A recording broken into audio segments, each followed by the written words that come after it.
lulus dengan predikat sangat memuaskan. Elias Innocentius Pangul lulus dengan predikat sangat memuaskan.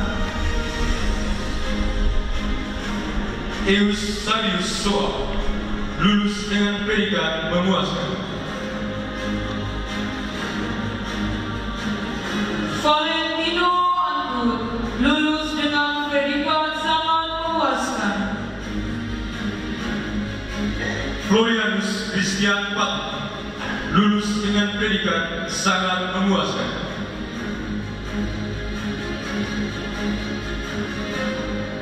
Franciscus Aurelius Boleretu lulus dengan predikat cum laude dengan indeks prestasi kumulatif 3,64. Franciscus Ardian lulus dengan predikat sangat memuaskan.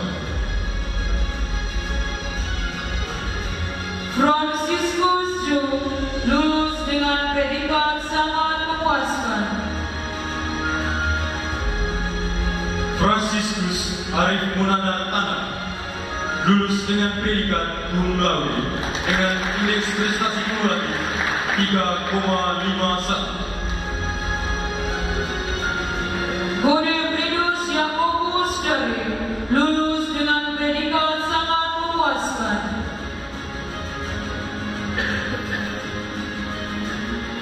Ignatius Libento Sandokota lulus dengan predikat sangat memuaskan.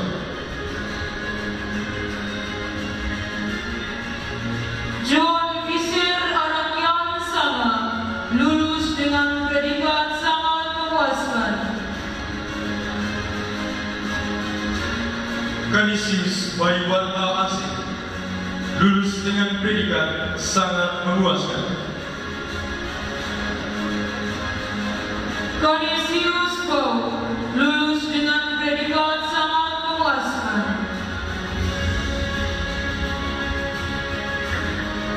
Cassianus Gervasius Dori lulus dengan predikat sangat memuaskan.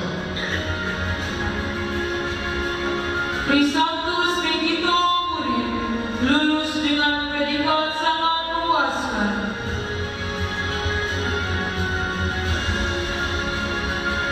Legisius Oki lulus dengan predikat sangat memuaskan.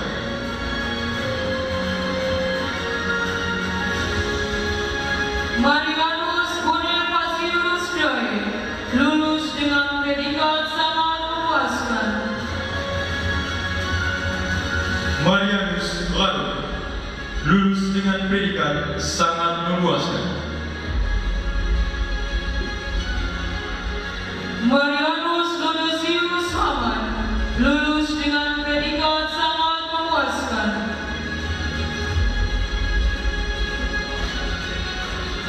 Mario Agustinus Vetovea lulus dengan predikat sangat memuaskan. Nicodemus Rainaldo Unai lulus dengan predikat sangat memuaskan. Nikolaus Subanbuka lulus dengan predikat sangat memuaskan.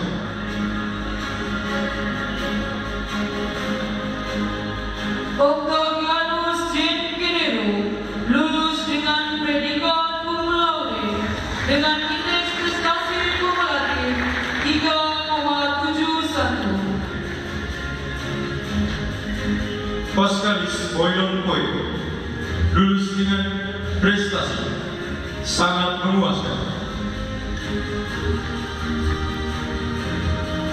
Patricius Foto lulus dengan predikat sangat memuaskan.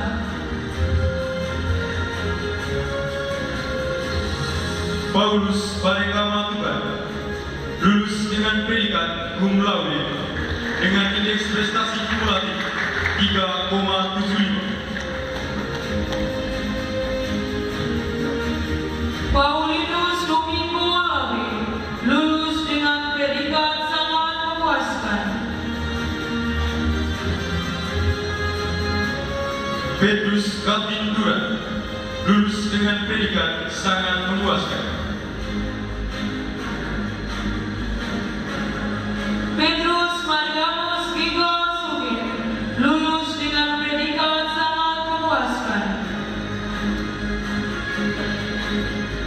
Petrus Sandiawan Denatalis, lulus dengan predikat sangat memuaskan.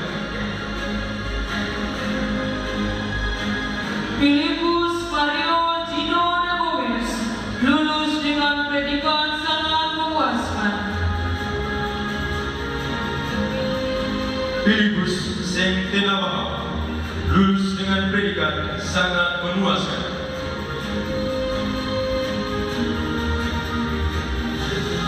Filippo Alexandro Lipo, lulus dengan predikat memuaskan.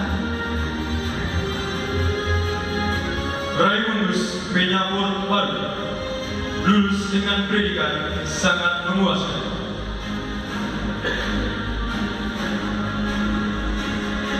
Ricardus Dikuda, lulus dengan predikat sangat memuaskan.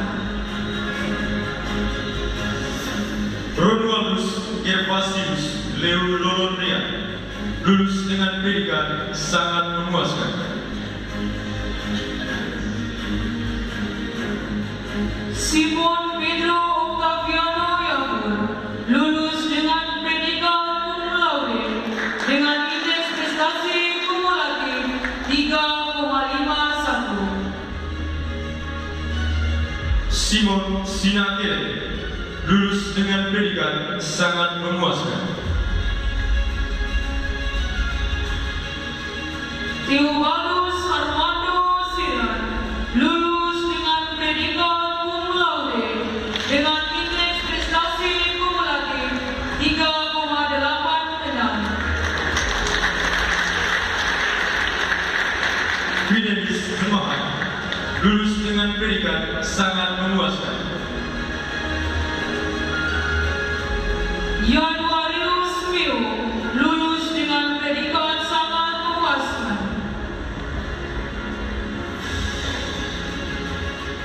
Yohanes Nagi Lama, lulus dengan predikat sangat memuaskan.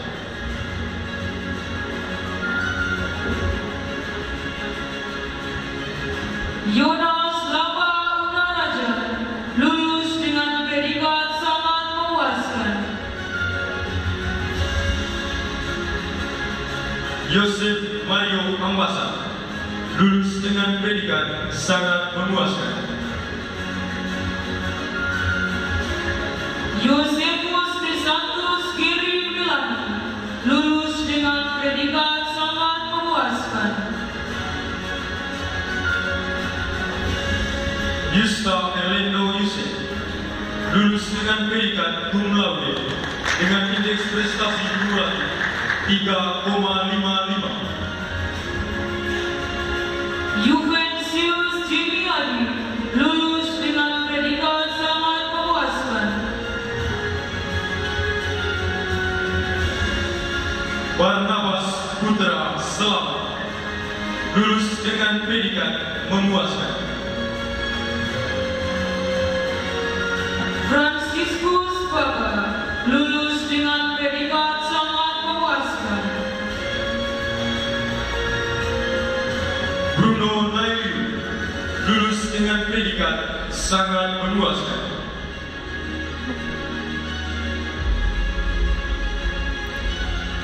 Petrus Ferdinando Sinaga, lulus dengan predikat sangat memuaskan.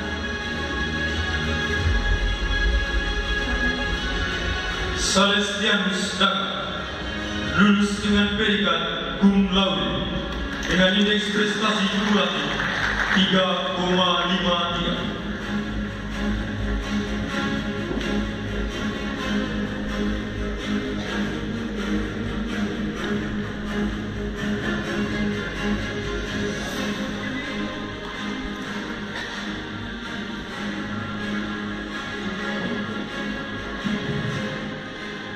Demikian wisuda sarjana ilmu filsafat.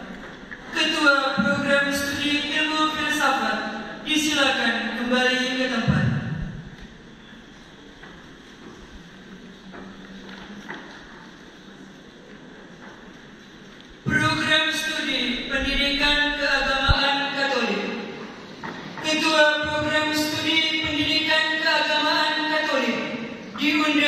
untuk mengambil tempat di mimbar wisuda.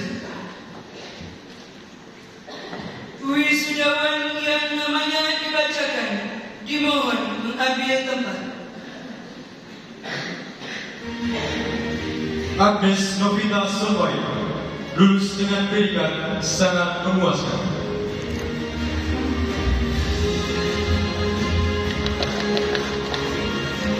Alisio Yuamila lulus dengan predikat sangat memuaskan.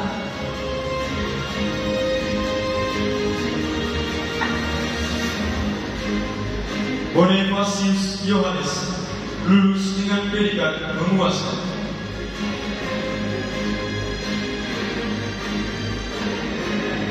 Ferdinandus Antonius Hermana lulus dengan predikat cum laude dengan indeks prestasi kumulatif 3,53. Flaviana Lam lulus dengan predikat cum laude dengan indeks prestasi kumulatif 3,57. Herlina Ini Koban lulus dengan predikat sangat memuaskan.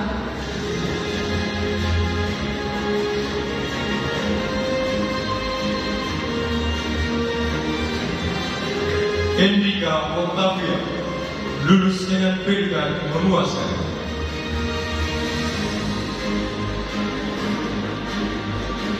Christina Nonamita lulus dengan predikat cum laude dengan indeks prestasi kumulatif 3,68. Maria Francisca Nona Neri lulus dengan predikat sangat memuaskan.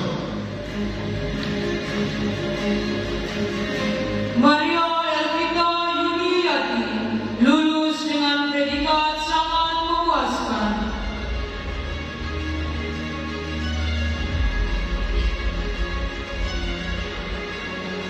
Veronica Serviani Nastidi lulus dengan predikat sangat memuaskan.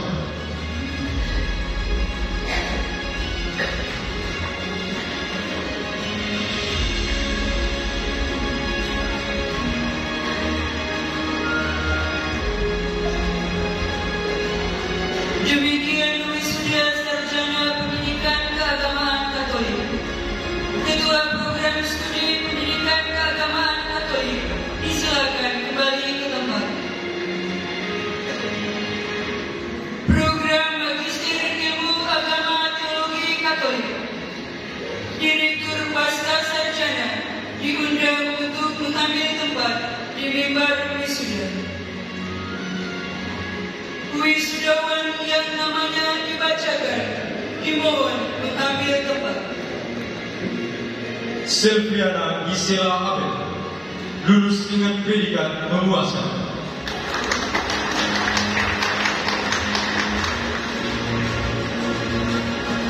Thomas Edison Sariraja lulus dengan predikat memuaskan.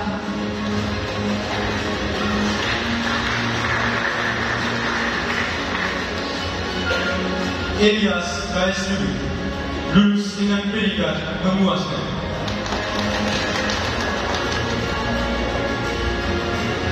Gerardo Jimenez Leite lulus dengan predikat memuaskan.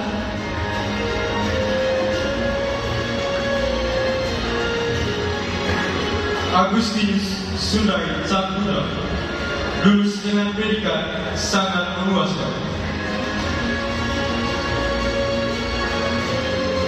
Elias Bersafrin Terbani Ahmad lulus dengan predikat cum laude dengan indeks prestasi kumulatif 3,86. Hedwig Sunati Nampung lulus dengan predikat cum laude dengan indeks prestasi kumulatif 3,79. Honoratus Joshi lulus dengan predikat cum laude dengan indeks prestasi kumulatif 4,0.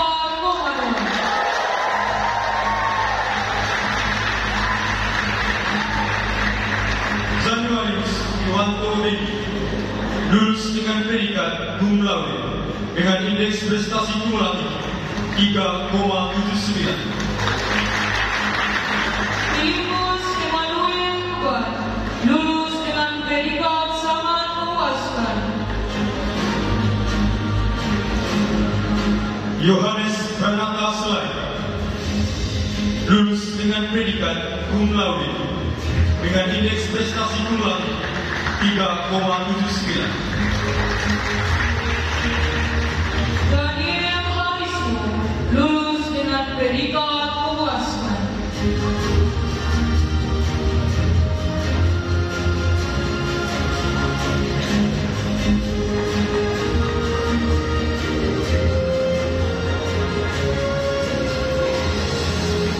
Demikian wisuda Magister Ilmu Agama Teologi Katolik.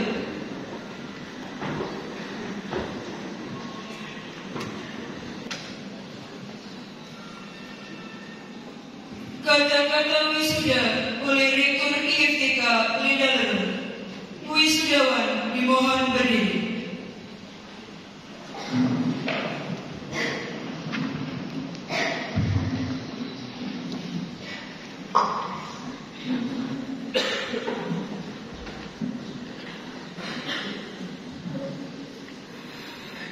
Dengan ini secara resmi kami mewisudakan saudara-saudari menjadi sarjana filsafat, sarjana pendidikan keagamaan Katolik, dan magister teologi.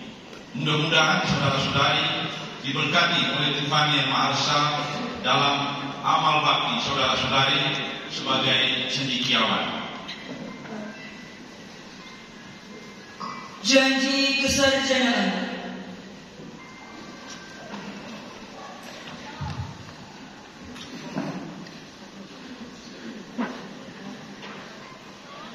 Kami, para sarjana, dengan ini menyatakan akan melaksanakan dengan setia dan tanggung jawab kami sebagai ilmuwan dalam mengembangkan ilmu dan memajukan masyarakat demi kesejahteraan bangsa dan negara. Semoga Tuhan memberkati dan merestui karya amal kami. Wisudawan dipersilakan duduk. Lagu ucapan terima kasih dari para wisudawan kepada orang tua dan penjasa.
kimia oleh wakil wisudawan atas nama Ilyas Mustafin dan Nabi Amu dari program Magister Ilmu Agama Teologi.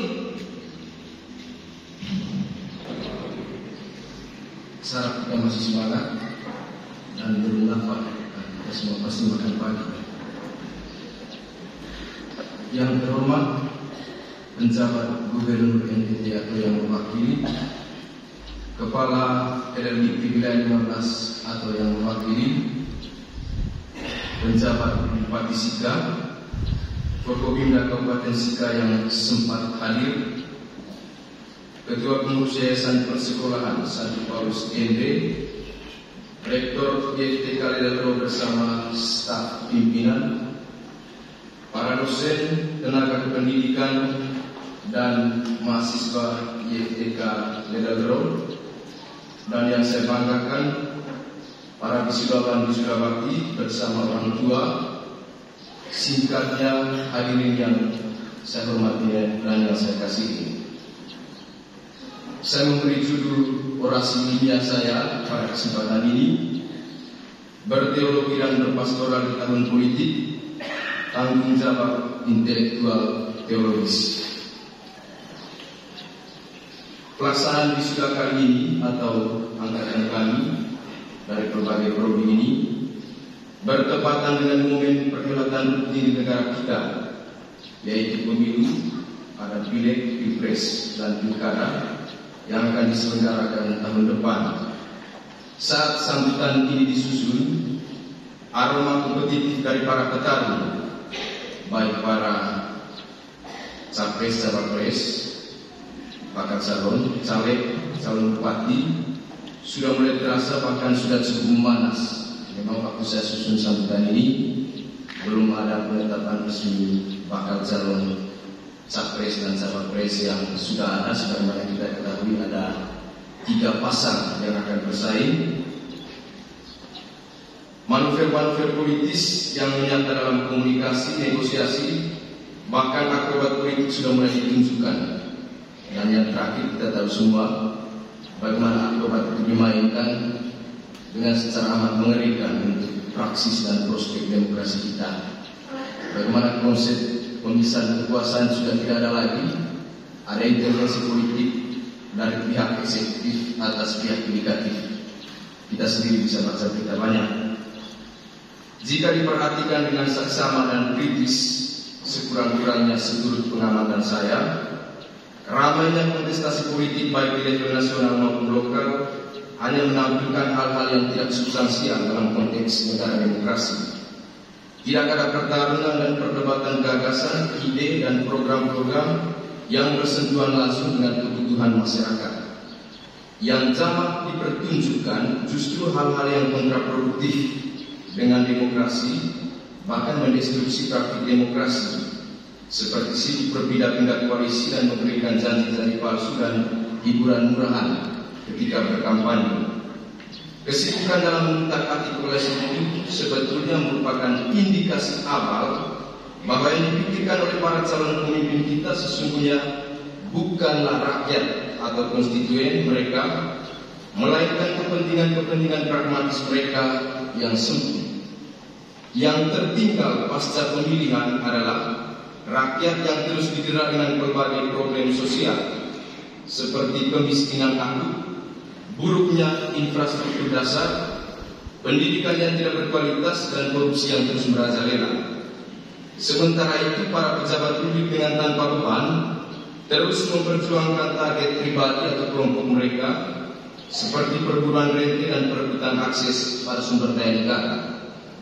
Hal itu diperparah dengan beberapa fakta kerawanan dalam pelaksanaan pemilu, misalnya maraknya politik uang, politik identitas, konflik antar pendukung, dan rendahnya partisipasi pemilu. Lantas, apa yang mesti dibuat oleh para wisudawan-wisudawati yang notabene adalah para filsuf dan teolog muda ini di tengah situasi tersebut?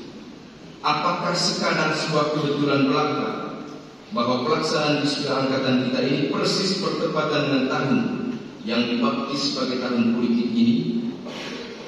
Hemat saya, Momentum wisuda kita kali ini mesti kita maknai lebih dari sekadar waktu sebagai kronos, tetapi kairos, saat-saat rahmat yang mengajak sekaligus menagih tanggung jawab etis kita sebagai insan akademis.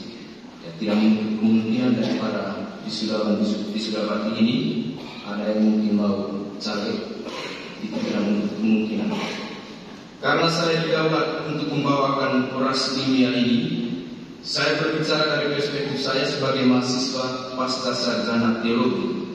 Selain itu, isi orasi ini juga sedikit banyak dipengaruhi oleh lokus pastoral, tempat saya menjalankan praktik diakon selama kurang lebih 3 bulan, dan sampai saat ini saya menjadi pastor rekan di salah satu paroki di wilayah kabupaten sama dengan asal Pak Rektor kampus ini. Paroki tempat saya berpastoral tergolong wilayah yang sekian lama kurang diperhatikan pemerintah. Kondisi jalan penghubung antar kampung yang buruk dan rendahnya kualitas beberapa infrastruktur dasar seperti air minum, fasilitas kesehatan adalah kenyataan faktual empiris yang menunjukkan lemahnya political will dari para pejabat kita, para pejabat publik.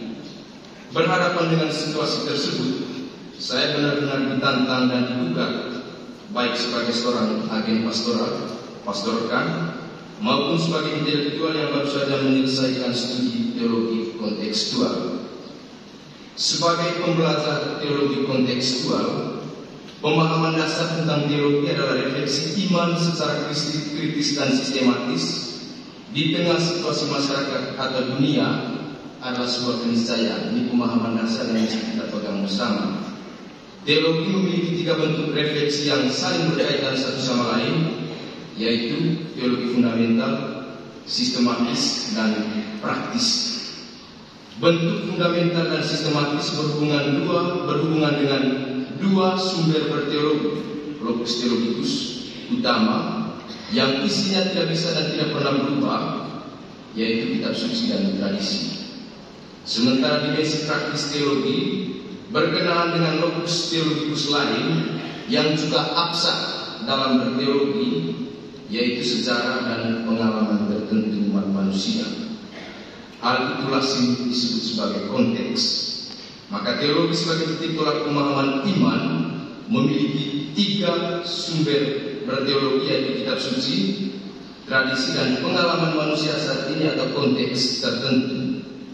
Implikasi keabsahan 3 sumber berteologi itu adalah refleksi teologis tidak hanya diarahkan untuk berkutat pada rumusan ajaran yang benar atau ortodoksi, tetapi juga memikirkan dengan serius soal tindakan iman yang benar atau ortopraksis. Dengan kata lain, berteologi tidak pernah berlangsung dalam sebuah ruang hampa, tetapi dalam konteks kehidupan tertentu. Karena itu kontekstualisasi teologi, yaitu berteologi dalam konteks dengan pelbagai kompleksitas persoalannya, adalah kondisio sine qua non bagi setiap pembelajar teologi kontekstual. Tentang hal ini, Paul Wikleren pernah menyatakan bahwa iman adalah tanggapan manusia atas tawaran keselamatan dari Allah. Definisi iman itu mengandung keyakinan akan keterlibatan Allah, yaitu Allah yang menawarkan diri untuk menyelamatkan manusia, dan Allah yang peduli dengan nasib dan sejarah manusia. Maka beriman berarti melibatkan diri dalam gerakan keterlibatan Allah. Dengan kata lain, beriman adalah tanggapan yang terlibat dalam kehidupan manusia dengan berbagai dimensinya. Keterlibatan Allah lebih lanjut adalah keterlibatan yang membebaskan dan menyelamatkan. Itulah esensi dan kontekstualisasi teologi. Hemat saya, kontekstualisasi teologi adalah sebentuk tanggung jawab etis intelektual seorang mahasiswa teologi yang tinggal dan ada bersama dalam konteks dengan berbagai kompleksitas persoalannya. Sebagai pembelajar teologi kontekstual yang juga sebelumnya dibekali dengan filsafat, kita tentu diharapkan memiliki apa yang saya namakan kapasitas berpikir responsif kontekstual. Kapasitas berpikir responsif kontekstual adalah kapasitas yang lahir dari kemampuan berpikir dan berkesadaran kritis. Dengan itu, pribadi atau insan akademis yang memiliki kesanggupan berpikir responsif kontekstual adalah pribadi-pribadi yang peka terhadap realitas patologis dalam kehidupan masyarakat, seperti ketidakadilan, kemiskinan, kesenjangan sosial, dan merasa terpanggil untuk mentransformasi realitas tersebut ke arah yang lebih baik. Tinggal dalam menara garing akademik bukanlah ciri dari pribadi yang berpikir responsif kontekstual. Di sini, kualifikasi intelektual harus diselaraskan dengan komitmen dan tanggung jawab moral untuk selalu berpihak pada kaum marginal. Ada gerakan dari posisi epistemis menuju posisi etis tertentu, yaitu memperjuangkan kebaikan bersama. Dan tentang hal ini, intelektualitas sesungguhnya melampaui perolehan angka-angka, melampaui predikat memuaskan atau cum laude, karena nilai tinggi bisa saja diperoleh. Semoga tidak terjadi di kampus kita melalui cara-cara kasar, menyontek, atau juga bahkan melalui belas kasih nasional dari dosen tertentu. Ini harap tidak terjadi di kampus kita. Bentuk tanggung jawab intelektual teologis hemat saya dapat diterjemahkan atau dikonkretisasi dalam strategi pastoral tertentu. Dengan kata lain, kontekstualisasi teologi yang dapat dilakukan oleh para pembelajar teologi di ranah konkret adalah berpastoral secara kontekstual, tepat sasaran, dan relevan dengan realitas kehidupan masyarakat luas atau umat Allah. Berteologi dan berpastoral di sini adalah dua aktivitas yang tidak dapat dilepas pisahkan satu sama lain. Jika berteologi adalah aktivitas merefleksikan kenyataan sosial secara rasional kritis dalam terang iman Kristiani, maka berpastoral adalah merancang strategi-strategi yang lebih operasional sebagai penerjemahan lebih lanjut atas refleksi kritis dan rasional dalam berteologi. Hal itu penting supaya berteologi tidak tinggal tetap sekedar sebagai intelektual exercise dan tidak memiliki signifikansi dalam pergumulan konkret kehidupan publik. Sebaliknya, berpastoral juga tidak bisa berjalan sendirian tanpa diinspirasi atau dilandasi oleh buah-buah pemikiran teologis. Singkatnya, berteologi dan berpastoral adalah dua aktivitas yang mesti selalu berjalan beriringan. Kembali ke tahun politik, hadirin sekalian, konteks atau logus berteologi serentak berpastoral yang kita hadapi saat ini adalah kontestasi politik yang diwarnai berbagai persoalan yang sudah saya angkat di atas tadi. Lantas, bagaimana menunaikan tanggung jawab intelektual teologis sebagai agen pastoral di tengah situasi tersebut?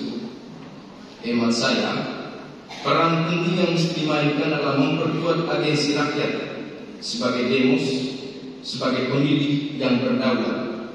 Kita mesti mencegah atau sekurang-kurangnya meminimalisasi depolitisasi demos yang masif akibat perilaku para calon pejabat publik yang hanya fokus berebut kuasa. Maraknya politik uang misalnya sesungguhnya telah mendegradasi atau melecehkan kedaulatan pemilih sebagai subjek yang berhak menentukan pilihan politis mereka secara objektif dan independen. Suara rakyat terlampau mahal dan harganya tak ternilai untuk hanya dibeli oleh para calon pemimpin yang haus kuasa. Karena itu, rakyat sebagai pemilik kekuasaan yang sah mesti ditaktakan pada tempat paling terhormat dalam perhelatan akbar kontestasi politik kali ini. Politik uang adalah kenyataan patologis dalam naskah demokrasi yang harus menjadi musuh bersama kita. Selain itu, lemahnya agensi politik warga juga menyata dalam ketiadaan akses pemilih pada informasi seputar program, gagasan, dan ide dari para calon yang bertarung dalam pemilu. Hal itu terutama disebabkan karena vakumnya ruang diskursus publik dari perdebatan terbuka dan rasional dari para kandidat pejabat publik yang terjadi ruang publik justru disesaki dengan intrik-intrik dan akrobat politik dari para calon yang hanya berorientasi kuasa, seperti yang saya sudah singgung tadi. Fakta miris tersebut merupakan bentuk regresi kemunduran dahsyat dalam demokrasi kita. Akses pada transparansi informasi publik tentang gagasan para kandidat demos atau pemilih sebagai subjek politik. Maka adanya adu gagasan dan program-program sebagai solusi atas berbagai problem yang dihadapi oleh rakyat adalah suatu keharusan. Tanggung jawab teologis pastoral di tengah absennya aliansi keluarga itu, hemat saya, dapat dilakukan dengan mengambil bagian secara proporsional dengan cara-cara kita yang khas dan kreatif dalam menciptakan diskursus dan iklim politik yang sehat. Sebagai agen pastoral, peran itu pertama-tama dapat dimanifestasikan dengan menyuarakan seruan profetis. Karena saya pastor, melalui khotbah-khotbah yang inspiratif, serentak, transformatif, dan terlibat dalam diskusi-diskusi publik dengan para calon pemimpin. Jangan sampai khotbah-khotbah yang diberikan justru malah menghina-bobokan umat dengan justifikasi teologis yang melanggengkan kemiskinan dan penindasan terhadap umat rakyat. Di samping itu, para agen pastoral juga sebagai insan akademis memiliki tanggung jawab etis intelektual untuk mengedukasi publik melalui tulisan di media massa, dari Facebook. Kalaupun di media massa susah, karena memang banyak yang terbaca sudah. Selain mengimbangi keterbatasan limbar khotbah dengan menulis di media massa, di media sosial, para agen pastoral juga mengambil bagian dalam mendiseminasi narasi-narasi kritis konstruktif yang berguna dalam menciptakan ruang publik yang demokratis, setara, dan berkeadilan. Sebagai salah satu kekuatan penting dalam konteks negara demokrasi, media massa berperan sentral dalam pembentukan opini publik. Hal itu menjadi semakin urgen dan krusial di tengah menguatnya disinformasi dan meluasnya penyebaran hoax.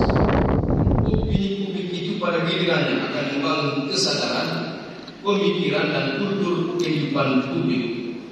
Di tengah minimnya adu gagasan di antara para calon yang berkontestasi, tulisan-tulisan kita kiranya dapat memberikan analisis yang mencerdaskan publik, dan pada gilirannya tulisan-tulisan itu dapat berkontribusi dalam menentukan preferensi politis dari masyarakat pemilih.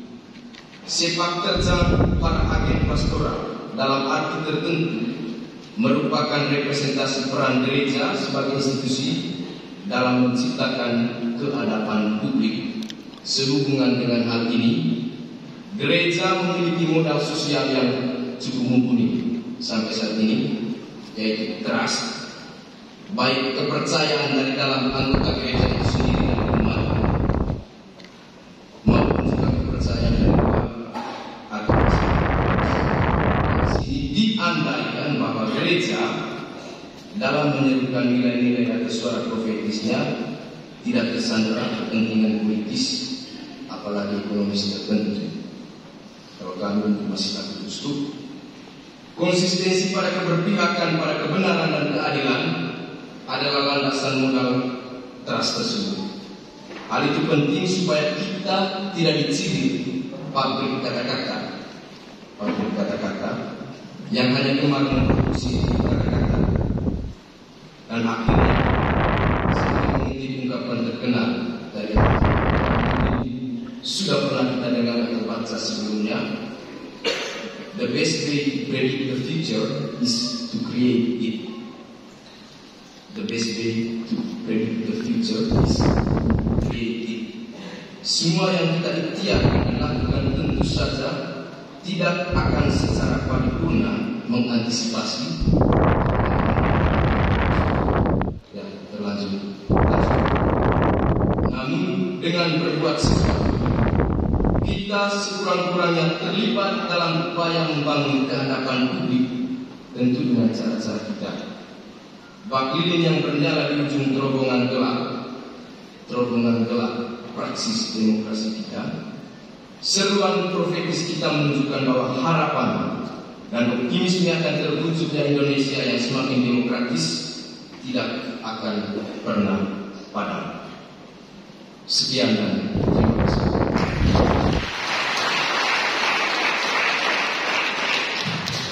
Sambutan. Pertama, sambutan Rektor IFTK Nederland.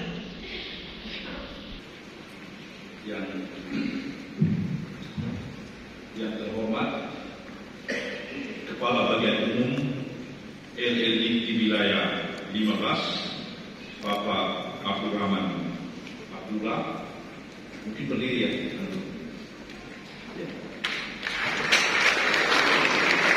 Yang saya hormati Bapak Penjabat Gubernur NTT yang diwakili oleh Pak Deo, berdiri.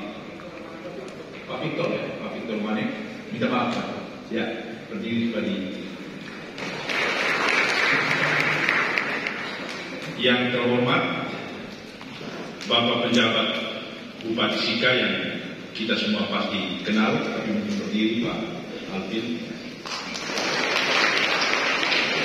Selamat datang di kampus kami. Yang terhormat para Kopilda Kabupaten Sika yang sempat hadir. Yang saya hormati Pak Ketua Yayasan Persekolahan Santo Paulus ND. Yang terhormat Pak Rektor Seminari Tinggi Dedelo, Preses Seminari Tinggi Tapiret, dan para pimpinan konflik. Yang terhormat para pimpinan PT perguruan tinggi yang ada di Kabupaten Sika, Rektor Universitas Nusa Dipa, Rektor Universitas Muhammadiyah, dan Direktur Politeknik Kristo Rey. Memang saya tidak lihat, tapi mungkin hadir secara online. Yang terhormat para tokoh-tokoh agama dan tokoh-tokoh masyarakat. Yang saya kasih dan saya banggakan para wisudawan dan wisudawati, rekan-rekan media, lembaga swadaya masyarakat, saudara-saudari, rekan-rekan dosen tenaga pendidikan, dan para mahasiswa-mahasiswi yang saya kasih. Singkatnya, segenap aktivitas akademika IFTK Nederland dan undangan sekalian yang saya hormati. Atas nama seluruh aktivitas akademika IFTK Nederland, saya menyampaikan profisiat dan selamat berbahagia bagi saudara-saudari yang pada hari ini diwisuda menjadi sarjana filsafat, sarjana pendidikan keagamaan Katolik, dan magister teologi.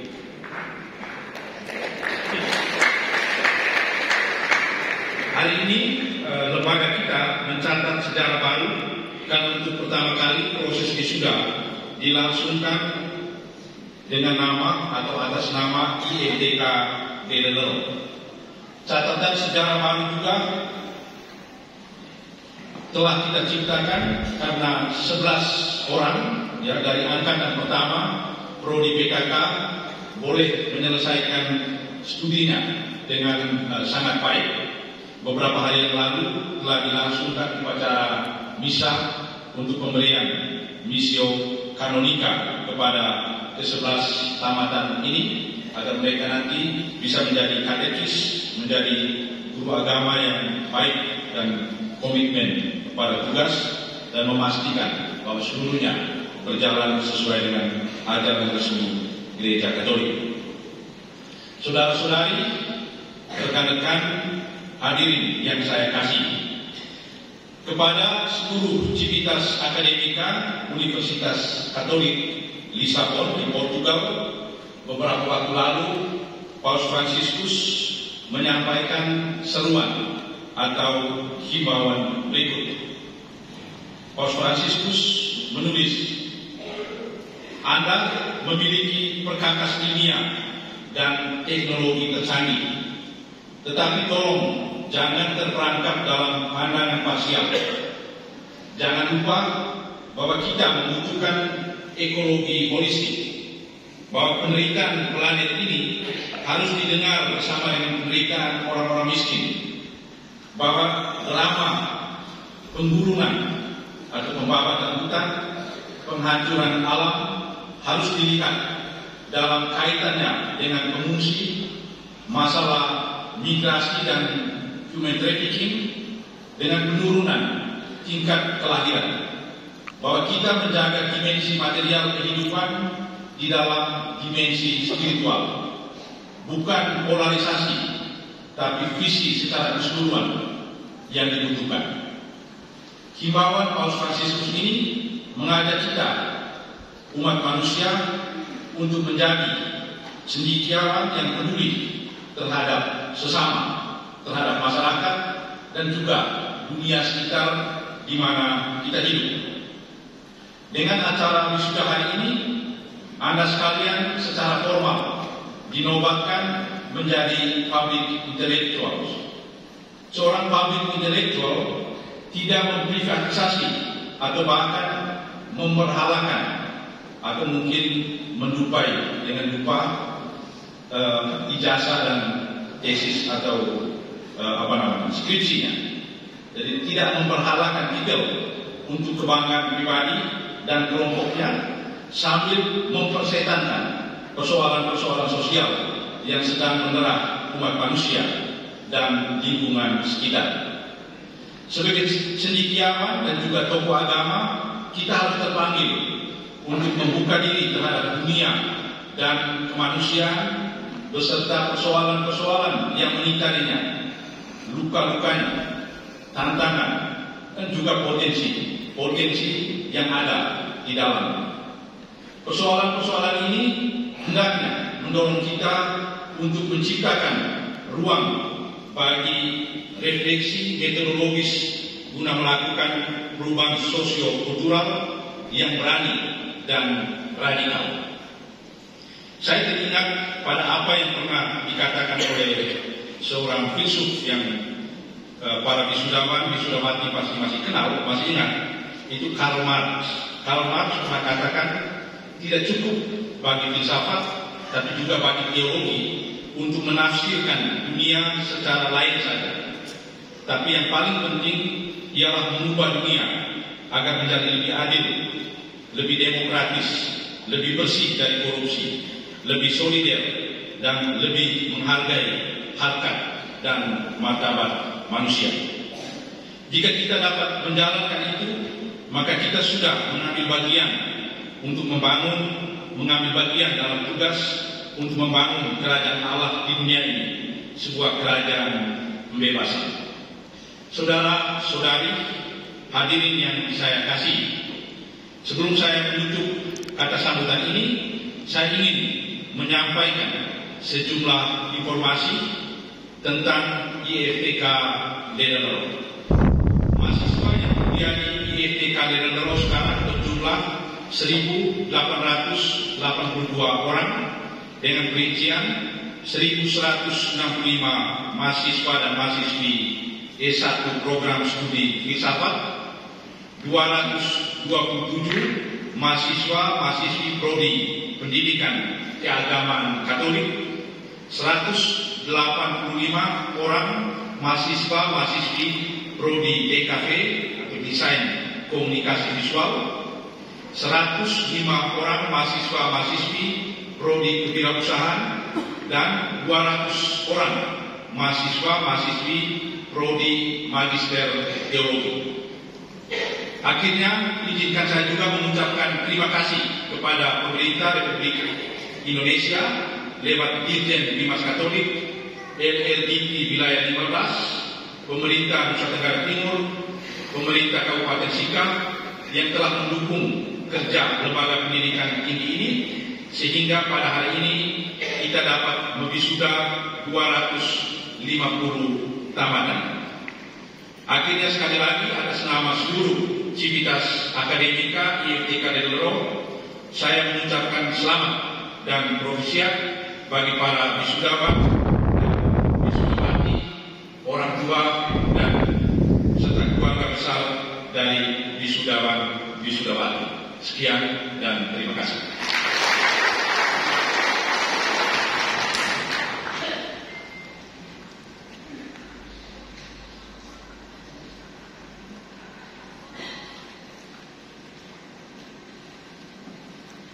Kedua, sambutan Ketua Yayasan Persekolahan Santo Paulus ND.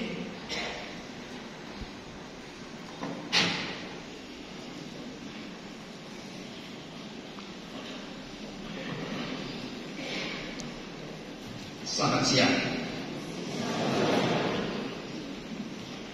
Yang kami hormati Bapak Pejabat Gubernur Nusa Tenggara Timur atau yang mewakili Bapak Kepala LLDP Wilayah 15 Nusa Tenggara Timur atau yang mewakili Bapak Pejabat Bupati Kabupaten Sika yang saya hormati, anggota Forkopimda Kabupaten Sika, Rektor Seminari Tinggi Ledellero dan pimpinan biara yang hadir, Rektor dan staf pimpinan IFTK Ledellero, para dosen, tenaga pendidik dan kependidikan IFTK Ledellero, orang tua dan tamu undangan, serta para mahasiswa-mahasiswi teristimewa, para wisudawan wisudawati yang kami kasihi. Singkatnya, hadirin yang saya muliakan, sudah layak dan sepantasnya kita bersyukur kepada Allah Tritunggal Maha Kudus, Tuhan yang Maha Esa. Kesetiaannya yang tiada pernah berubah, janjinya yang tak pernah Dia ingkar, membawa kita sampai kepada saat ini, saat kelegaan, saat semuanya baik dan indah pada waktunya. Pada kesempatan ini, selaku Ketua Yayasan Persekolahan Santo Paulus ND, saya menyampaikan limpah terima kasih yang tak terhingga kepada kita semua yang telah meluangkan waktu untuk menghadiri acara wisuda ini. Kehadiran Bapak dan Ibu sekalian tentu menambah kebahagiaan kami, khususnya Yayasan Persekolahan Santo Paulus ND dan Sivitas Akademika IFTK Ledellero yang mewisuda 250 orang, Magister Teologi 54, Sarjana Filsafat 150, 185, dan Prodi PKK 11. Wisuda kali ini tentu berbeda dari tahun-tahun sebelumnya, karena wisuda kali ini tidak hanya diikuti oleh program studi filsafat dan program pascasarjana teologi, tetapi juga diikuti oleh wisudawan wisudawati perdana program studi pendidikan keagamaan Katolik. Mari kita tepuk tangan yang meriah untuk terima kasih. Kita semua tahu dan sadar bahwa setelah siaran akademik yang panjang, yang terkadang melelahkan dan menyesakan, hari ini kita hadir menjadi saksi sejarah lahirnya generasi-generasi masa depan, intelektual-intelektual muda, di mana dalam tangan mereka lah sejarah hidup ini akan terus berlanjut ke arah yang lebih baik, beradab dan bermartabat. Hadirin yang saya muliakan, sejarah kehidupan dan peradaban manusia diwarnai dengan ketatnya kompetisi antar manusia dan ditandai oleh perkembangan ilmu pengetahuan dan teknologi yang begitu pesat. Berbagai bangsa dan negara berlomba-lomba untuk mempersiapkan sumber daya manusia yang mampu berprestasi dan memenangkan setiap kompetisi.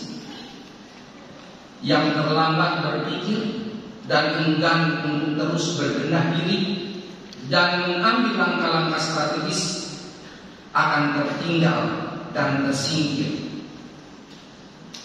Milenium sekarang tidak saja ditandai dengan lahirnya prestasi-prestasi yang gemilang, teknologi yang berkembang pesat, tetapi juga dipenuhi dengan frustrasi yang mewarnai hari-hari hidup begitu banyak manusia di belahan bumi manapun, termasuk di bumi pertiwi tercinta ini yang menurut Kus merupakan tanah surga, tempat tongkat dan kayu dan batu dari tanaman.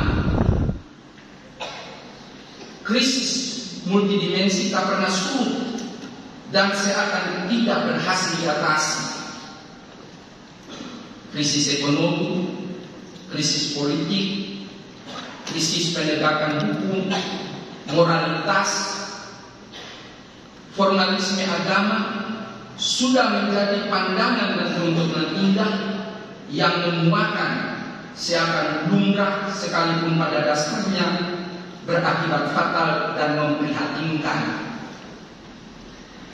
Kita dapat melihat bahwa saat ini terjadi proses kemiskinan bukan saja dari aspek ekonomi, namun juga terjadi kemiskinan dari aspek ideologi, budaya, pengalaman ajaran kebenaran agama-agama yang sesungguhnya merupakan kompas dalam menentukan kehidupan berbangsa, bernegara, dan beragama. Tanpa disadari, kita umat manusia sering dibawa oleh arus sebagai serba instan dan enggan untuk melihat nilai positif dari sebuah pengorbanan. Hedonisme menjadi kekuatan baru yang tak terkendali, masuk ke semua sendi kehidupan dan dipercaya sebagai jawaban atas kerinduan manusia. Padahal itu semua hanya bersifat sementara dan semu. Kini sangat terasa bahwa budaya konsumerisme sangat mempengaruhi perilaku manusia daripada upaya mengembangkan budaya masyarakat yang produktif. Sementara itu, arus globalisasi semakin membuat kita terspesialisasi dan kompetitif, menghendaki hadirnya generasi yang berkualitas, kreatif, dan tahan uji dalam persaingan yang tidak jarang dilakukan secara tidak sehat. Ada kesan umum bahwa orang makin kreatif dalam penemuan-penemuan ide baru, penemuan teknologi-teknologi baru, namun semakin miskin dan gersang saat berhadapan dengan persoalan-persoalan kehidupan manusia secara utuh, terlebih kehidupan akhlak nuraninya. Dalam situasi yang multi kompleks ini, Anda para wisudawan wisudawati harus merasa terpanggil untuk menjadi terang dan garam di tengah-tengah masyarakat. Anda akan mendapat tugas sebagai gembala umat di seluruh Nusantara ini dan di dunia. Anda akan menjalani profesi sebagai gembala dan pemimpin umat. Anda akan menjalani profesi sebagai ketua agama Katolik pada lembaga pendidikan. Anda akan mengemban profesi-profesi lain yang berkaitan dengan kehidupan keagamaan dan kehidupan sosial lainnya. Karena itu, saya menyampaikan bahwa keharmonian nama dan kualitas lembaga pendidikan Institut Filsafat dan Teknologi Kreatif Diponegoro ini sangat ditentukan oleh sejauh mana Anda para wisudawan wisudawati, alumni Institut Filsafat dan Teknologi Kreatif memiliki motivasi pengabdian dan berperan aktif menjadi solusi bagi banyak persoalan manusia. Anda para sarjana tentu sangat bangga dan suka memakai sebutan agen perubahan, dan itu tidak salah.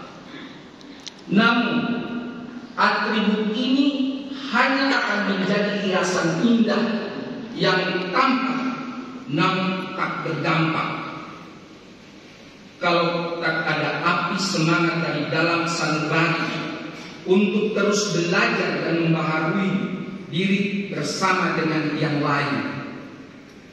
Hadirin yang saya muliakan, dengan dinyatakan lulus dari wisuda sebagai sarjana, maka dari sisi penguasaan ilmu pengetahuan Anda sekalian dinyatakan memadai, bahkan telah menguasainya. Penguasaan ilmu menjadi senjata ampuh manakala di hadapan Anda sekalian para sarjana terbentang aneka permasalahan kehidupan yang membutuhkan solusi nyata dan bukan sekedar diskusi panjang namun hampa. Sadarilah bahwa penguasaan ilmu bukan segalanya. Masih ada tugas lama yang harus selalu diperbaharui dalam hidup, yakni penguasaan diri. Realita kehidupan mengatakan secara jelas kepada kita betapa banyak pribadi berkibar dalam karya, sukses meniti karir, menang dalam setiap persaingan, namun gagal dalam hidup karena tidak berhasil menguasai apalagi menaklukkan diri sendiri. Jangan lupa untuk terus belajar menguasai diri dan takluk di hadapan Tuhan Sang Pencipta. Hadirin yang saya muliakan, mengingat tugas dan panggilannya, yakni memanusiakan manusia muda menjadi pribadi yang utuh jiwa dan raga, maka Institut Filsafat dan Teknologi Kreatif Ledalero ditantang untuk terus membaharui diri. IFTK Ledalero bersama Yayasan Persekutuan Santo Paulus ND harus perlu didukung oleh hadirnya para dosen yang terbuka terhadap pembaruan diri dan zaman, memperlengkapi diri untuk mencapai kualitas belajar mengajar yang semakin baik. Kepada para pendidik Sivitas Akademika IFTK Ledalero, pada semua bagian dan tataran, saya haturkan banyak terima kasih atas pendampingan Anda, atas pengorbanan Anda terhadap potensi-potensi diri dan kaya ini, sehingga para wisudawan-wisudawati layak disebut sarjana dan kaum cendik pandai. Kepada orang tua para sarjana, kami ikut berbahagia dan sekaligus berterima kasih atas kepercayaan Anda pada IFTK Ledalero untuk mengambil bagian dalam upaya mendidik dan mempersiapkan hidup dan masa depan anak-anak Anda. Dan kepada kalian para sarjana baru, magister baru, saya ucapkan profisiat, terus melangkah, jangan menyerah, jangan berhenti belajar. Kuasailah dan taklukkanlah bumi dan segala isinya. Selamat jalan, selamat berjuang dalam dunia yang maha luas, penuh tantangan dan penuh kompetisi. Kiranya Anda menjadi berkat bagi dunia, negara dan gereja. Semoga Allah Tritunggal Maha Kudus, Tuhan Maha Kuasa dan Maha Raya, memberikan petunjuk dan bimbingan serta berkatnya yang melimpah kepada kita sekalian. Sekian dan terima kasih.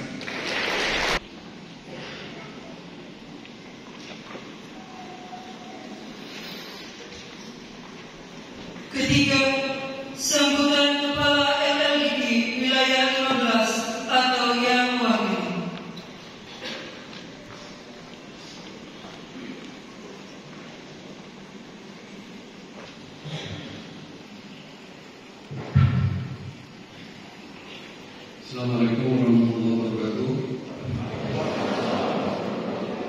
Salam. Sampai Om Swastiastu, Namo Buddhaya, salam kebajikan, salam sejahtera untuk kita semua. Yang terhormat Bapak Pejabat Gubernur Nusa Tenggara Timur atau pejabat yang mewakili dalam hal ini diwakili oleh Bapak Kadis Pemberdayaan Masyarakat Desa Bapak Permane. Yang terhormat Bapak Pejabat Kabupaten Sika, yang terhormat Forkompimda Kabupaten Sika yang berkesempatan hadir, yang terhormat Ketua Pengurus Yayasan Sekolah Satu Pengurus SD, yang terhormat Rektor, Pak Rektor Institut Filsafat dan Teknologi Kreatif Ledataro bersama staf pimpinan, yang terhormat para dosen, tenaga pendidikan dan mahasiswa IMTK Ledataro, yang saya bahagiakan para wisuda dan wisudawati bersama orang tua, sikapnya para hadirin yang saya kasihi, yang tidak dapat saya sebutkan satu persatu. Semoga Tuhan yang Maha Baik senantiasa memberkati kita semua. Amin. Pertama-tama, marilah kita panjatkan puji dan syukur kita kepada Tuhan yang Maha Esa karena atas limpahan rahmat dan ridho-Nya. Pada hari ini kita semua dapat menghadiri rapat senat terbuka luar biasa Institut Filsafat dan Teknologi Kreatif Ledataro dalam rangka wisuda program sarjana ilmu filsafat, program sarjana pendidikan keagamaan Katolik, program magister ilmu agama teologi Katolik prodi 1 dan 2 tahun akademik 2022-2023 dalam keadaan sehat walafiat tidak kurang 1 apapun juga. Yang kedua, kami menyampaikan permohonan maaf dan salam terima kasih dari Pak Halun karena hari ini juga beliau berada di Jakarta dalam satu rangkaian kegiatan koordinasi terkait dengan pembentukan konsorsium riset bersama perguruan tinggi di wilayah Bali dan Nusa Tenggara. Oleh karena itu, sambutan hari ini diwakilkan kepada kami untuk menyampaikan sambutan. Bapak Ibu sekalian yang kami hormati, saat ini kita berada pada era revolusi industri 4.0, di mana perkembangan dunia digital berkembang pesat. Era industri yang terhubung secara digital mencakup berbagai jenis teknologi. Era revolusi industri 4.0 diwarnai oleh kecerdasan buatan atau artificial intelligence, superkomputer, rekayasa genetika, teknologi ramah dan inovasi. Era yang dikenal dengan era disrupsi memungkinkan terjadinya perubahan secara cepat, perubahan yang akan berdampak pada semua lini kehidupan. Sebagai individu yang hidup di era ini, kita semua harus dapat menghadapi dan mengimbangi perkembangan tersebut dengan bijaksana, dengan soft skill atau komponen attitude atau sikap yang baik.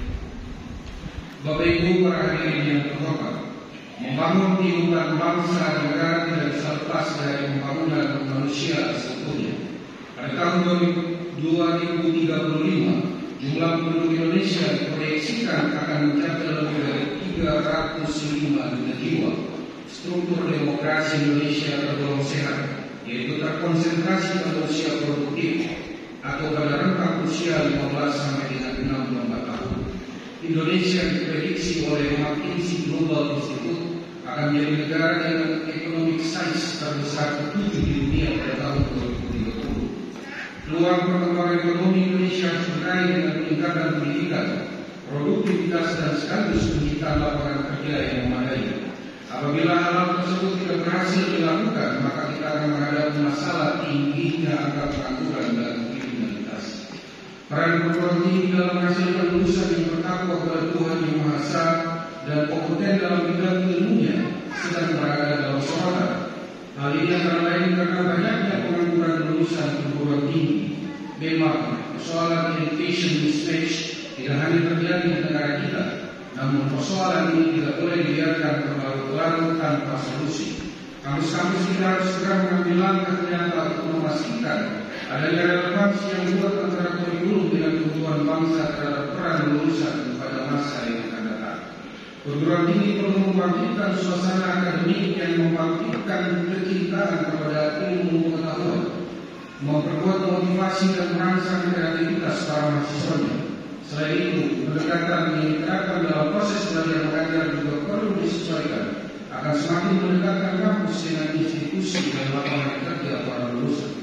Pakai rektor IPK Ledalo, Bapak Ibu hadirin yang saya hormati, perguruan tinggi perlu mengembangkan pemikiran-pemikiran baru yang outside the box dan berbeda dengan tradisi keilmuan yang seringkali direduksir pengembangannya oleh individu tertentu yang malas belajar. Hal ini akan mendorong transformasi perguruan tinggi sehingga program-program akademiknya mampu menghasilkan insan unggul dan berdaya saing global. Pribadi unggul dapat dilihat dari karakter yang memiliki 5 filosofi dasar, yaitu 1. Memiliki kemampuan berpikir dan gemar menggali ilmu pengetahuan. Yang 2. Pandai mengambil hikmah dan pelajaran dari setiap fenomena alam maupun sosial. Yang ketiga, selalu berpegang teguh pada kebaikan dan keadilan. Yang 4. Memiliki pengetahuan luas, kritis dan teliti dalam menerima informasi, teori dan proporsional. Yang 5. Mampu mengedepankan masalah dan umat manusia. Dalam mendorong budaya unggul yang inovatif, pribadi unggul harus mengedepankan nilai luhur dan budaya maju, memiliki semangat saintifik nasionalisme dan saintifik patriotisme. Insan unggul dan berdaya saing memiliki semangat perjuangan kebangsaan, keberanian dan patriotisme. Semangat tersebut adalah kunci kekuatan dalam menghadapi era global yang sangat ketat persaingannya. Seluruh elemen perguruan tinggi harus memiliki semangat ini dan mendengarkannya kepada para mahasiswa agar kita dapat mengejar ketertinggalan dari negara maju. Kita harus keluar dari kondisi nyaman di soft zone dan segera masuk ke completion zone. Kita harus menyadari kemungkinan bangkitnya penyakit idiokrasi yang sering hinggap di kalangan bangsa-bangsa yang kaya sumber daya, namun tidak memiliki sumber daya manusia yang mumpuni dalam mengelola. Sifat-sifat kurangnya empati, kurang komprehensif dalam nilai, terlalu banyak menuntut dan kedangkalan berpikir harus dihindari. Insan unggul dan berdaya saing global lulusan perguruan tinggi harus memperkuat karakternya dengan moral, budaya dan tanggung jawab. Pada rektor, Bapak Ibu hadirin yang saya hormati, peningkatan pendidikan di perguruan tinggi merupakan urgensi yang mendesak untuk segera dilakukan perbaikan. Peningkatan mutu ini pada dasarnya dapat dilakukan dengan strategi merubah salah satu dari subsistem yaitu manusia, struktur, teknologi dan proses organisasi. Pendidikan dan dunia kerja bukan hanya untuk menyiapkan lulusan yang siap kerja karena memiliki keterampilan atau keahlian yang dibutuhkan di dunia industri. Pendidikan mesti juga melatih lulusan untuk mampu mandiri menjadi wirausaha yang membuka lapangan kerja bagi dirinya maupun orang lain. Pendidikan dan dunia kerja menjadi fokus yang penting saat ini. Untuk mewujudkannya perlu sinergi dengan banyak pihak. Strategi meningkatkan lulusan tertentu di perguruan tinggi, perubahan itu dilakukan pada subsistem manusia dan teknologi. Yakni pertama, mahasiswa yang dididik. Pada proses pembelajaran, mahasiswa tidak hanya dibekali ilmu pengetahuan, tetapi pengembangan skill, kedisiplinan, kemandirian dan tanggung jawab juga harus diberikan baik melalui kegiatan perkuliahan maupun organisasi. Dengan demikian, perguruan tinggi akan menghasilkan lulusan yang berkualitas dalam berbagai bidang. Yang kedua, dosen sebagai pendidik dan pengajar. Kualifikasi akademik yang dimiliki oleh masing-masing dosen menjadi pertimbangan penilaian kompetensinya. Sebab dengan adanya dosen yang berkompeten dan berkualitas dalam bidangnya akan mampu mentransfer ilmu pengetahuan kepada mahasiswanya dengan menggunakan berbagai teknologi yang ada. Dosen juga harus memiliki jabatan fungsional maksimal lektor, kepala, dan guru besar. Sebagai aspek penilaian terhadap prestise dan prestasinya. Peningkatan kualitas dosen terus dilakukan dalam berbagai bentuk kegiatan kerja maupun perguruan tinggi yang pendidikan, penelitian, dan pengabdian kepada masyarakat. Sarana dan prasarana. Berbagai sarana harus digunakan untuk meningkatkan bentuk pendidikan di perguruan tinggi. Prasarana penunjang perlu ditingkatkan dengan mengikuti perkembangan teknologi yang semakin modern. Kegiatan proses pembelajaran harus didukung dengan berbagai bentuk fasilitas pendidikan yang memadai agar lulusan mampu bersaing dengan globalisasi. Dimulai dari pengembangan laboratorium, fasilitas penunjang program-program latihan, perpustakaan, ruang perkuliahan yang bersih, hingga nyaman dengan berbagai fasilitas pendidikan lainnya sebagai penunjang kegiatan pembelajaran baik internal maupun eksternal perguruan tinggi, sehingga kualitas lulusan mampu memenuhi kebutuhan perkembangan pasar kerja baik dalam bidang pendidikan, jasa dan industri. Era revolusi industri 4.0 dan society 5.0 melahirkan kehidupan baru pada masyarakat dunia yang layanannya secara langsung dan tidak langsung berpengaruh pada segala sendi kehidupan. Di bidang pendidikan dapat diadaptasikan dengan melakukan penyesuaian kurikulum dan penerapan model-model pembelajaran yang berpusat pada mahasiswa secara inovatif sehingga terbentuk kompetensi kecakapan abad 21 meliputi kreatif, kritis, fleksibel, terbuka, tangkas, peka terhadap masalah, bekerja sama, problem solving, dan adaptable terhadap perubahan.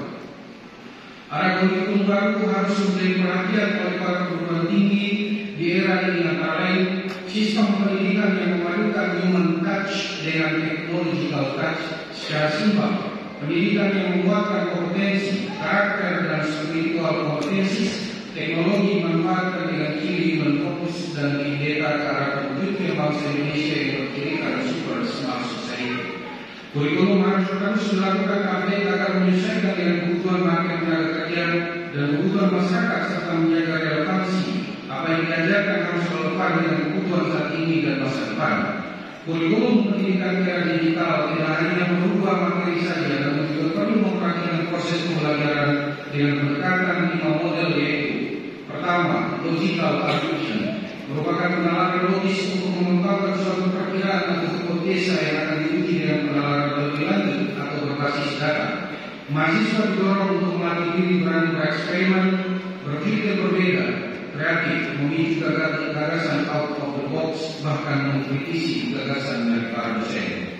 Yang kedua, memecahkan masalah secara ilmiah, yaitu mahasiswa dilatih untuk tampil dalam merumuskan masalah secara tajam, mengusulkan pemecahan masalah yang kreatif, dan membiasakan diri bersikap reflektif. Yang ketiga, design thinking, yang proses pembelajaran ini mengembangkan sikap empati, percaya diri, komunikatif, luas dan terbuka. Empati mendorong komitmen dan tanggung jawab pemecahan masalah inovatif. Yang keempat, berpikir komputasional, yaitu mahasiswa dibiasakan untuk berpikir secara sistematis, metodis, koheren, dan kreatif sehingga bisa mengoptimalkan penggunaan big data untuk meningkatkan kinerja. Yang kelima, analisis wacana kritis, di mana mahasiswa dilatih konstruktif dan kreatif untuk kritis terhadap retorika, wacana manipulatif, menyesatkan, dan indoktrinasi. Proses pembelajaran di kampus dapat menggunakan berbagai metode pembelajaran dengan pendekatan STL atau Student Centered Learning seperti reflective learning, case study learning, project learning, discovery learning, problem-based learning, dan metode lainnya. Selain model pembelajaran, penting juga untuk diperhatikan terkait dengan dosen sebagai tenaga pendidik. Dosen perlu memiliki core competencies meliputi educational competence, kompetensi in research, kompetensi digital, kompetensi in globalism, dan kompetensi in future strategies. Oleh karena itu, dosen perlu meningkatkan kemampuan mereka belajar lagi, meningkatkan mentalitas dosen juga sebagai pembelajar. Pak Direktur, Bapak Ibu hadirin yang terhormat, penguatan dosen dapat dilakukan meliputi pada beberapa aspek, yakni peningkatan kualifikasi pendidikan dosen dengan sembilan di dalam dan di luar negeri. Yang masih S2 Bapak Direktur mohon supaya bisa melanjut ke program doktoral S3 karena itu berpengaruh terhadap akreditasi kita nanti, poinnya lebih besar. Jadi harapan kita suatu saat nanti semua dosen di RPK Level tidak lagi semuanya doktoral, semuanya doktoral. Lalu yang kedua, pembuatan riset dan publikasi ilmiah termasuk penyusunan buku ajar atau teks. Saat ini LLP 15 sedang menginisiasi konsorsium riset bersama perguruan tinggi wilayah Bali dan Nusa. Yang ketiga, inovasi pembelajaran yang memperkuat kemampuan berpikir tingkat tinggi dan berbasis ICT. Peningkatan kualitas jabatan akademik, rektor kepala dan guru besar. Kami juga berharap bahwa di kuantitas dosen yang memiliki jabatan akademik, rektor kepala pada saat-saat yang akan datang agar ditambah. Dan harapan kami suatu saat nanti di IFK level ada profesor. Tentang untuk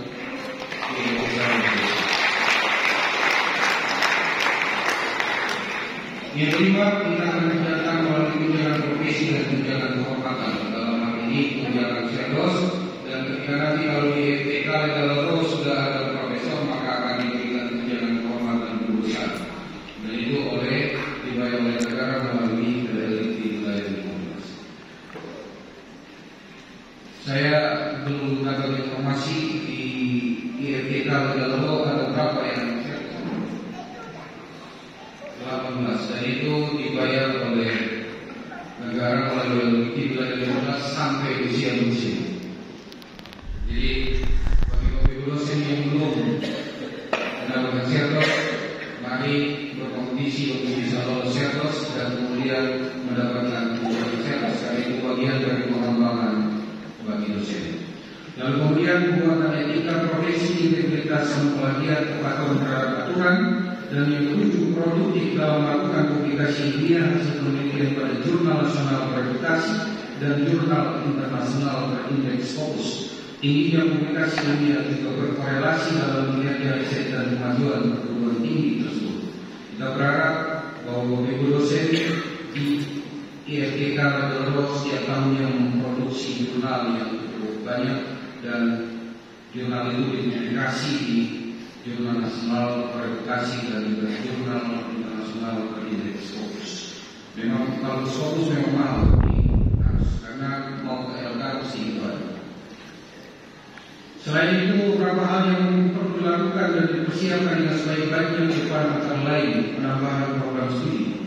Sempat tadi malam ngobrol dengan Pak Direktur dan beberapa jajaran pimpinan akan mengusulkan akan penambahan prodi sistem informasi, dan kita juga sempat mendiskusikan supaya dibuka juga prodi teknologi pembelajaran. Karena ke depan pembelajaran dengan pembelajaran digital akan semakin masif dilakukan di sekolah-sekolah. Peningkatan jumlah mahasiswa atau student body harus ditingkatkan jumlahnya melalui penerimaan mahasiswa baru. Hal ini akan berdampak pada peningkatan kesejahteraan dan kemandirian perguruan tinggi swasta secara finansial. Semakin besar student body, mahasiswa kita lulus sampai dengan 8.000 atau 10.000, luar biasa. Kemandirian secara finansial pasti akan sangat bagus. Teologi dan filsafat yang menjadi ciri khas di IFTK akan dimasukkan dalam mata kuliah pilihan. Pak Direktur IFTK kami di wilayah 15 terus mendorong perguruan tinggi swasta di wilayah 15 untuk selalu melakukan kerjasama dengan pemangku kepentingan, di antaranya melalui penelitian bersama, pengabdian kepada masyarakat, pemagangan, penyelenggaraan seminar atau konferensi ilmiah, dan pertukaran mahasiswa dan bentuk-bentuk kerjasama lainnya. Kalau seminar konferensi ilmiah internasional, IFTK sudah melakukan itu. Tetapi bentuk kerjasama yang lain, saya juga berharap di wilayah 15 untuk tetap juga harus dilaksanakan oleh IFTK. Perguruan tinggi diharapkan membangun kolaborasi dan kerjasama pentahelix di mana terdapat sinergi yang kuat dari unsur pemerintah, masyarakat dan komunitas, akademisi, pengusaha dan juga media, serta membangun ekosistem pendidikan tinggi yang produktif dan solutif. Dalam konteks di wilayah 15 diharapkan terus menghasilkan ilmu pengetahuan melalui riset serta mentransmisikannya melalui pengajaran. Hasil penelitian tidak hanya habis dari penelitian, tapi juga diharapkan ditransmisikan kepada mahasiswa dalam pengajaran di kelas, sehingga ada update pengetahuan terbaru berdasarkan hasil penelitian yang dilakukan oleh dosen. PTS harus juga menggunakan olahraga tersebut lebih bermanfaat untuk pembangunan sosial dan ekonomi. Dalam konteks ini, semua PTS di wilayah 15 harus berinteraksi dan berkolaborasi dengan semua pihak. Interaksi ini diperlukan supaya terjadinya proses apa yang disebut dengan knowledge spillover atau sebaran pengetahuan dan komersialisasi ilmu pengetahuan dan teknologi yang dihasilkan oleh perguruan tinggi, sehingga karya cipta perguruan tinggi tidak hanya berhenti sekedar hasil penelitian, tapi kemudian mengalir manfaatnya untuk masyarakat luas. Pak Direktur, Bapak Ibu hadirin yang terhormat, kebijakan Merdeka Belajar kampus mereka memberikan fleksibilitas bagi mahasiswa untuk mendapatkan ilmu, pengetahuan dan keterampilan dan sumber yang beragam. Program ini tidak saja memperkaya dan memperluas semesta belajar mahasiswa, tetapi juga secara langsung membawa dunia nyata ke perguruan tinggi, mengasah mahasiswa untuk memiliki kompetensi baik hard maupun soft skill. 8 kegiatan kampus merdeka antara lain magang, praktek kerja, proyek di desa, mengajar di desa, pertukaran belajar, penelitian atau kegiatan riset, kegiatan berusaha, studi atau proyek independen dan proyek kemanusiaan. Jika kita perhatikan sama kegiatan MBKI ini, esensinya secara institusi adalah kerjasama dan kolaborasi. Untuk berkerjasama dan kerjasama dengan perguruan tinggi dan pemangku kepentingan lain. Pak Direktur, Bapak Ibu hadirin yang saya hormati, kami segenap dari Wilayah 15 selamat berkarya untuk dedikasi wisudawan dan wisudawati yang dibukukan hari ini. Selama wisuda tidak ada yang lebih menyenangkan dari mengenakan toga setelah sekian lama berjuang. Lelah, penat, air mata bahkan rasa ingin menyerah telah berhasil dilalui. Saya mengucapkan selamat atas kelulusan kalian semua. Jadikan diri kalian sebagai problem solver bagi masyarakat dan bukan sebagai the part of problem atau bagian dari masalah yang timbul di masyarakat.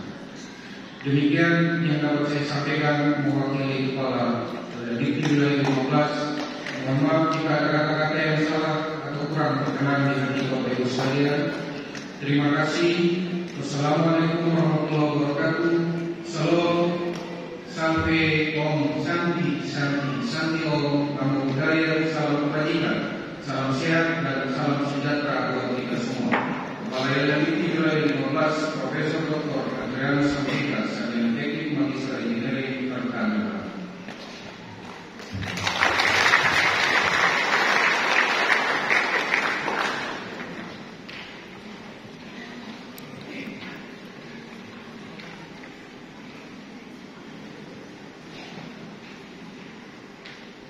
Keempat, sambutan penjabat Gubernur NTT atau yang mewakili.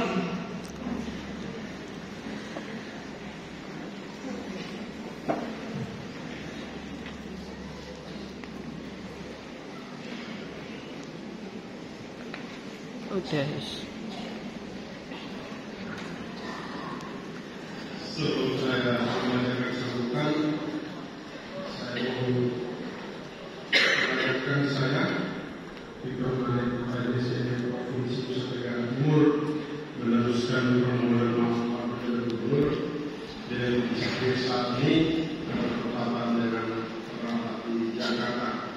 Kemudian tidak mendengar rektor aktivitas akademika.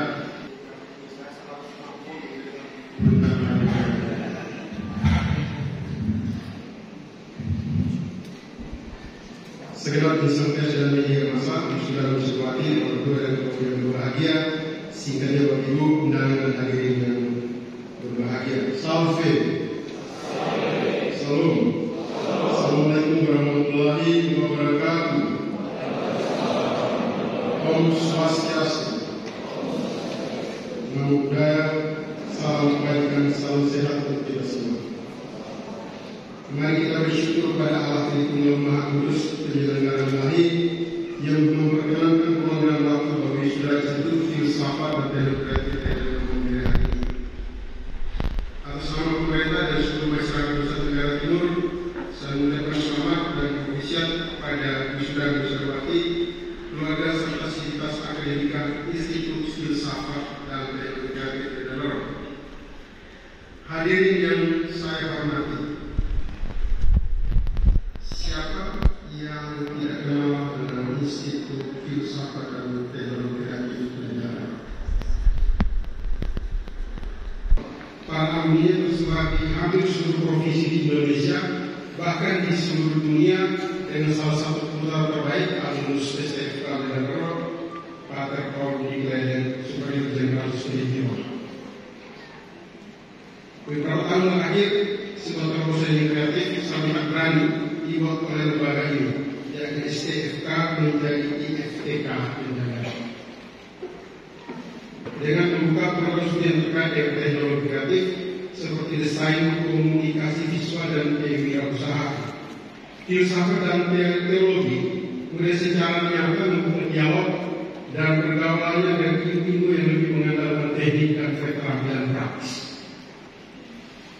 Kami melihat terobosan ini secara positif sebagai sebuah langkah maju lembaga ini menjawab tantangan perkembangan zaman, terutama saat berhadapan dengan era digital dan kecerdasan buatan yang dalam banyak hal memberikan pertanyaan-pertanyaan paling radikal bagi keberadaan manusia saat ini.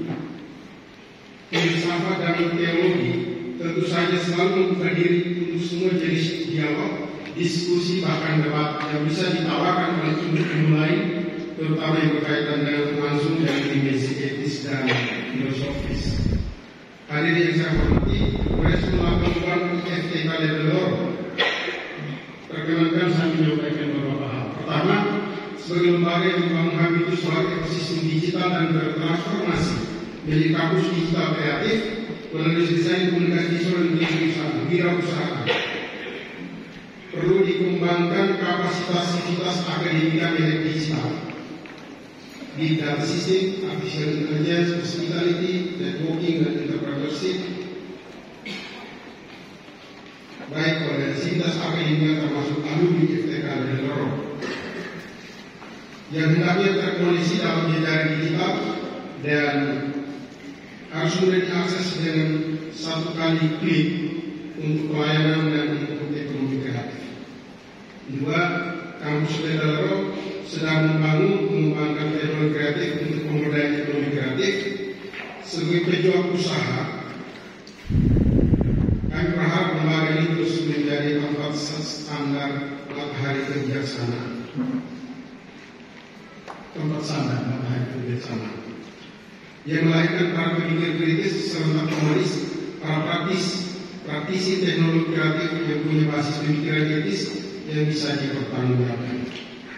Tiga, selain kampus digital dan teknologi kreatif, jika Lorong memiliki hasil penelitian serta inovasi terkait solusi rangka persoalan di NTT seperti stunting, kemiskinan ekstrim, pemberdayaan ekonomi kreatif berbasis potensi lokal, masalah HAM sebagaimana dipresentasikan pada rekor beberapa saat lalu di Jogja, polisi briefnya akan disampaikan PBMDA untuk dijadikan salah satu referensi pengambilan keputusan untuk dilaksanakan bersama. Demikian beberapa pesan saya. Sekali lagi profesiat kepada 250 wisudawan-wisudawati dari program studi filsafat, master teologi dan pendidikan agama serta sarjana pendidikan agama. Selamat menjalani kehidupan nyata. Semoga bisa menjadi sahabat bagi sesamanya. Kami semoga bisa menjadi sahabat bagi sesamanya. Mari terus berkolaborasi untuk negara timur maju dan sejahtera. Sukses bagi kita semua. Tuhan memberkati. Assalamualaikum warahmatullahi wabarakatuh. Om Santi Santi Santi Om Namo Buddhaya. Salam kebajikan. Terima kasih. Pejabat Gubernur Nusa Tenggara Timur, Amelia Dia Kawake Desa Indonesia. Membaca bersama selesai.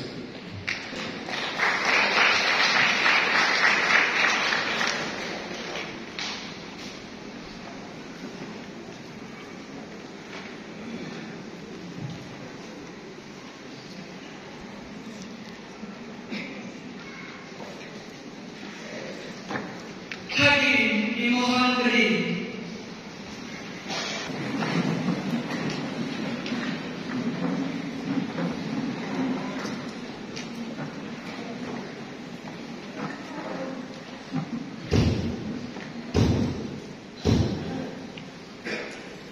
Sidang Wisuda Sarjana Negara Program S1 Ilmu Filsafat Periode 1 dan 2 Tahun Akademik 2022-2023 Program S1 Pendidikan Keagamaan Katolik Tahun Akademik 2022-2023 dan Program S2 Ilmu Agama Teologi Katolik periode 1 dan 2 tahun akademik 2022-2023 ditutup secara resmi oleh Rektor IFTK Lederer.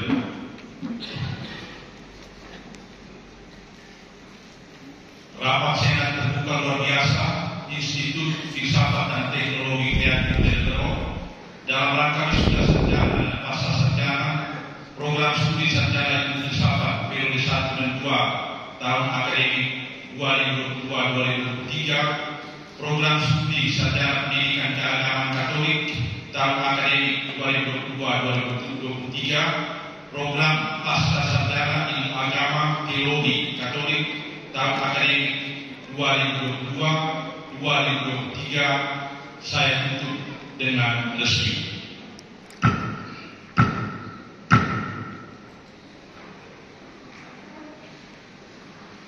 Rombongan Rektor dan Senat Dosen Institut Filsafat dan